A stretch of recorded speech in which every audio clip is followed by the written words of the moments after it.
بسم اللہ الرحمن الرحیم۔ السلام علیکم ورحمۃ اللہ وبرکاتہ۔ عابد راجہ چینل کی طرف سے آج میں اپنے دوستوں کو رسول اللہ صلی اللہ علیہ وآلہ وسلم کا ایک بہت ہی پیارا فرمان بتاؤں گا۔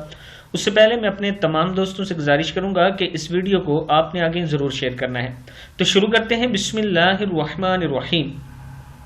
رسول اللہ صلی اللہ علیہ وآلہ وسلم نے فرمایا، میرے پاس گزشتہ روز خواب میں دو آدمی آئے۔ انہوں نے کہا کہ جیسے آپ نے دیکھا کہ اس کا جبڑا چیرا جا رہا تھا، وہ بڑا ہی جھوٹا تھا، جو ایک بات کو لیتا اور ساری دنیا میں پھیلا دیتا تھا، قیامت تک اس کو یہی سزا ملتی رہے گی۔ یعنی جھوٹ پھیلانے کی سزا ہے یہ کہ جبڑا چیرا جائے گا آپ کا۔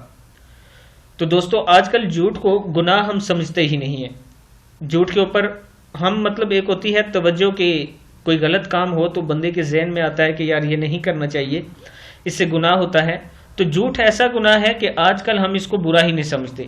تو میں اپنے دوستوں سے گزارش کروں گا کہ جھوٹ کی بہت سی اقسام ہیں۔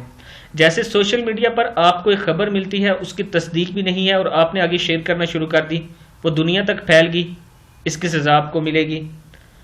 اسی طرح ہنسی مذاق میں جھوٹ بول دیا، ایسی باتوں سے اجتناب کیا کریں، ان لوگوں کو سخت سزا دی جائے گی جو اس طرح کرتے ہیں۔ السلام علیکم ورحمۃ اللہ وبرکاتہ۔